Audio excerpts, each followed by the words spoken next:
दूसरी बात मैं कहता हूँ, हमारी माताएं पूजा करने आती है, एक माँ की नहीं होती, वो रोज आती है पूजा करने,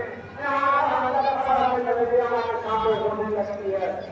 मैंने सवाल किया, माता जी क्यों होती हो? मंदिर की बात बता रहा हूँ आपको, तो माता जी कहती है कि बाबा अपने काम के साथ आदमियों का घर से लेके चलना चाहिए। हो सकता है मुझे जन्म में कोई बात हो। उन्होंने एक घटना थी, मैं चुनाव हारा, एक आई और कई करके चुनाव हो गया, मेरा लड़ाई बात है। मैंने कहा मां को रोके रखना, क्योंकि मैं जब पूजा करता हूँ तो बात नहीं करता हूँ।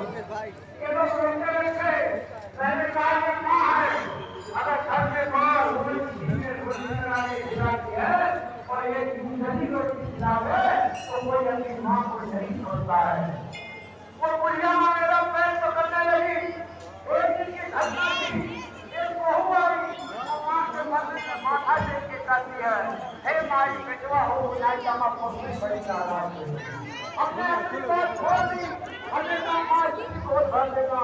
संजोग से वो बहू आई और मैं मंदिर में पूजा करने आया, वो मिठाई लेके आई कि भैया हमें बेटा भेजा। मैं कहा खुश रहो। बहुत नहीं है ना, बेटा बेटी का फर्क कहाँ से पैदा होता है?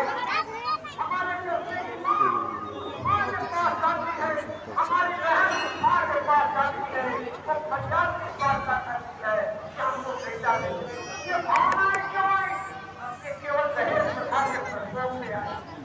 माँ सोचती है कि हमारी बेटी पैदा होगी तो दहेज देना पड़ेगा, और तुम सोचती है कि बेटी होगी तो बेटे को दहेज देना होगा। लेकिन दहेज मांगने वाला कौन है? दहेज मांगने वाला कौन है?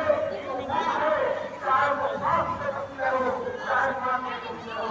आप इस बात को भूल जाते हो कि जो हमारी बेटी है, जो तीन पीढ़ी चलती है, जब बेटी अपने भाई को पढ़ाती है, तो बड़ी बहन होती है, और जब माँ बनती है तो अपने बेटे को पढ़ाती है, और जब दादी और नानी बनती है तो अपने नाती और पोता को पढ़ाने का काम करती है। ये हमारी बेटियां करती है। ये बेटियों का हिसाब न समझो, क्योंकि माँ को बहुत तकलीफ होती होगी, इसलिए कहीं भाई बेटे में फर्क न समझना। आपका भाई हो, आपका बेटा हो, माँ के मंदिर में जाते हो और सब्जी चलाने की जगह नहीं है, कपूर चलाने की जगह नहीं है, माँ के छोड़ देते हो, छूट जाता है। इसलिए आप माँ के मंदिर को बंद रखो। भोजन में छुट्टी हुई होगी तो अपना भाई बेटा समझ के माफ करना। इन्हीं शब्दों के साथ एक बार सुना बोलिए, आज सत्य का चंबा के हर हर महादेव। और इतने विचार ये कहते हैं, विचारों कितने ढंग होते हैं। पहली बार इनसे मुलाकात करोगे कि मेरा हृदय बदले हो गया। इनके माध्यम होना एक बार जोरदार ताली। इस कलाकार बंधुओं के लिए कल्याणी को नमस्कार। इस मंदिर के संरक्षक महोदय मन्ना की तरफ से आइए हम सभी।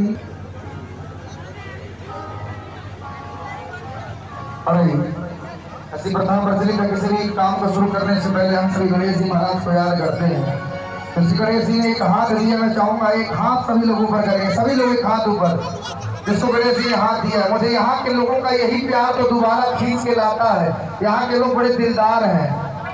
एक बात कहूंगा, जोरदार ताली बजे और पूरा हल्ला करके बताइएगा कि नीम की लकड़ी किसी चंदन से कम नहीं।